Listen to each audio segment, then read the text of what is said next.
اعوذ باللہ من الشیطان الرجیم بسم اللہ الرحمن الرحیم۔ مکرم ذی قدر حضرات و خواتین، میری ماں بہنوں بیٹیوں، السلام علیکم۔ آج آپ کے سامنے قرآن مجید کی ایک لاڈلی سورت کا وظیفہ لے کر آپ کی خدمت میں حاضر ہوا ہوں۔ یہ سورت مکہ معظمہ میں نازل ہوئی اور اپنے مضمون کے لحاظ سے بڑی اہمیت اور فضیلت رکھتی ہے۔ حضرت ابن عباس رضی اللہ تعالیٰ عنہ سے روایت ہے کہ اس سورت کو رسول اللہ صلی اللہ علیہ وآلہ وسلم کے زمانے میں عذاب الہی سے روکنے والی سورت کہا جاتا ہے، اور حضرت ابن عباس رضی اللہ تعالیٰ عنہما سے روایت کیا گیا ہے کہ بعض صحابہ نے ایک جگہ خیمہ گاڑا، وہاں ایک قبر تھی جس کا ان کو علم نہ تھا۔ انہوں نے اس قبر میں ایک شخص کو سورہ ملک پڑھتے ہوئے سنا، یہاں تک کہ اس نے پوری سورت ختم کر ڈالی۔ صحابی نے آ کر نبی مکرم صلی اللہ علیہ وآلہ وسلم سے یہ ماجرا بیان کیا تو آپ صلی اللہ علیہ وآلہ وسلم نے فرمایا، یہ سورت ملک ہے اور جو عذاب قبر سے نجات دیتی ہے، اس کو سورہ مانع بھی کہا جاتا ہے۔ یہ ترمذی شریف کے اندر حدیث موجود ہے۔ حضرت ابن عباس رضی اللہ تعالی عنہ نے ایک شخص سے فرمایا، کیا میں تم کو ایسی حدیث تحفہ میں نہ دوں جس سے تم خوش ہو جاؤ؟ تبارک الذی بیدہ الملک پڑھا کرو، اپنے گھر والوں کو، سارے بچوں کو اور پڑوسیوں کو سکھاؤ۔ یہ نجات دینے والی، قیامت میں مجادلہ کرنے والی ہے، اپنے رب سے پڑھنے والے کے لیے جھگڑا کرے گی اور اللہ رب العزت سے مطالبہ کرے گی کہ اسے عذاب سے بچا لے، جہنم سے بچا لے، جہنم کی آگ سے بچا لے۔ اس کی وجہ سے اس کا پڑھنے سے بڑا فائدہ ہوتا ہے اور اس کی بہت بڑی اہمیت ہے۔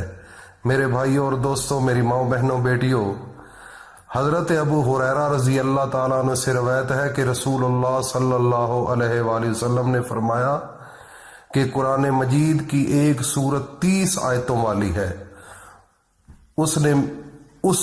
اس نے میری امت کے ایک شخص کی سفارش کی اور اللہ رب العزت نے اس کی مغفرت فرما دی، اور یہ سورت ہے تبارک الذی۔ ابو داؤد نسائی کے اندر یہ موجود ہے، سورت ملک کا ذکر کیا گیا۔ تو میرے بھائیوں اور دوستوں، اس کی بہت بڑی اہمیت ہے، بہت ہی بڑی اہمیت ہے۔ میں اپنے تمام دوستوں کو، بھائیوں کو یہ ریکویسٹ کرتا ہوں کہ اللہ کے لیے ربیع الثانی کا مہینہ ختم ہونے والا ہے۔ اس ربیع الثانی کے مہینے کے ختم ہونے سے پہلے ایک دفعہ آپ نے نماز مغرب کے بعد اس سورت کو ضرور پڑھنا ہے، اور اس کے بعد اپنے سر پر دایاں ہاتھ رکھ کر 3 بار درود شریف پڑھیں۔ 3 بار درود شریف پڑھنے کے بعد اللہ تعالی کے حضور اپنے نبی پر آخر میں پھر 3 بار درود شریف پڑھنے کے بعد اللہ سے جس چیز کی طلب ہے، پیسے کی ضرورت ہے، کوئی گھر کے اندر پریشانی ہے یا گھر کے اندر کوئی تکلیف ہے، تو میرے بھائی اور دوستو اللہ سے مانگو۔ اس سورت کی اتنی شان ہے، اللہ رب العزت اسی وقت آپ کی وہ ضرورت پوری فرما دیں گے۔ تو میرے بھائی اور دوستو، اس کا بڑا مقام ہے، اس کی بڑی اللہ کے ہاں عزت ہے، اور اگر کوئی شخص سوتے وقت ایک مرتبہ پڑھنے کا یہ معمول بنا لے تو انشاءاللہ اس سورت کی برکت سے وہ قبر کے عذاب سے بھی محفوظ رہے گا، عالم سکرات میں ذرا بھر تکلیف نہ ہوگی۔ جب انسان پر موت واقع آتی ہے تو آپ کو پتہ ہے کہ انسان کے وجود میں سے جب فرشتہ جان نکالتا ہے تو اس کے جسم کی جو لغزش ہوتی ہے، اس کا ایک ایک اجسام درد کی لہر میں چلا جاتا ہے اور بڑی تکلیف ہوتی ہے۔ جو انسان، اس کو عالم سکرات اس کو کہتے ہیں، اگر اس حالت میں اگر آپ قرآن مجید کی اس صورت کو پڑھو گے تو عالم سکرات میں ذرا بھر بھی آپ کو تکلیف نہیں ہوگی، اور قیامت کے دن حضور صلی اللہ علیہ وآلہ وسلم اس کی شفاعت کریں گے۔ اس لیے اگر اس صورت کو 11 روز تک بعد نماز ظہر پڑھ کر اللہ کے حضور میں کسی فوت شدہ آدمی کی مغفرت کے لیے دعا کی جائے تو انشاءاللہ العزیز دعا قبول ہوگی، اور مرحوم کو اللہ تعالی راحت نصیب فرمائے گا اور اس سے عذاب قبر ٹل جائے گا۔ تو میرے بھائی اور دوستو، کتنی شان ہے اللہ تعالیٰ کے اس چھوٹی سی لاڈلی سی صورت سے کتنی مشکلات انسان کی ختم ہو جاتی ہے۔ زندہ تو زندہ ہوتا ہے، جو مر بھی جائے اس کے بچے ہوتے ہیں، اس کی بیوی ہوتی ہے، اس کے والدین ہوتے ہیں، ان کو چاہیے کہ قرآن مجید کی اس چھوٹی سی سورت ملک کو پڑھ کر اس کے روح کو بخشا جائے، تاکہ ہر قسم کی تکلیف، دکھ اور پریشانی سے قبر والا بچ سکے۔ مجھے یہ بتاؤ، جو ساری زندگی آپ کے لیے اتنی محنت کرتا رہا ہے، اتنی محنت کرتا رہا ہے، تو آپ اتنا بھی نہیں کر سکتے کہ اس کے لیے سورت ملک پڑھ کر اس کی روح کو بخش دیں؟ میرے بھائی اور دوستو، وفا کرنا سیکھو۔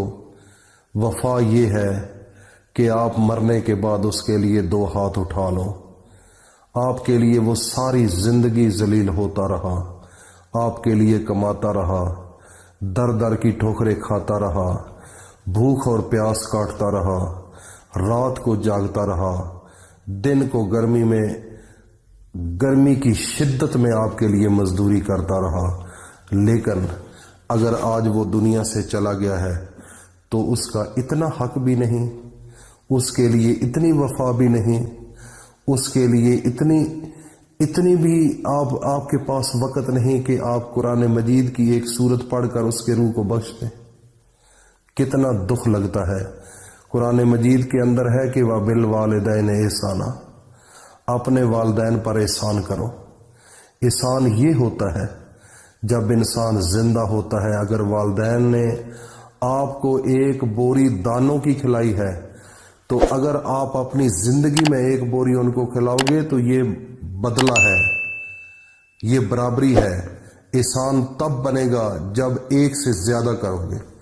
تو میرے بھائی اور دوستو، انہوں نے کتنی زندگی مشکل سے گزار کر اس دنیا سے گئے، تو آج وہ قبر میں ہیں، اور اللہ تعالیٰ جن کے زندہ ہیں وہ دنیا میں خدمت کر لیں، تو جن کے چلے گئے ہیں ان کے لیے سورت ملک کا قرآن مجید کی چھوٹی سی سورت اور لاڈلی سی پیاری سی قرآن کا سیرا ہے، اس کو پڑھ کر اس کے روح کو بخش دو۔ اپنے گھر میں بھی رزق عام ہو جائے گا اور قبر والے کو بھی سکون مل جائے گا۔ اللہ پاک ہم سب کو اپنی حفظ و امان میں رکھے۔ السلام علیکم ورحمۃ اللہ وبرکاتہ۔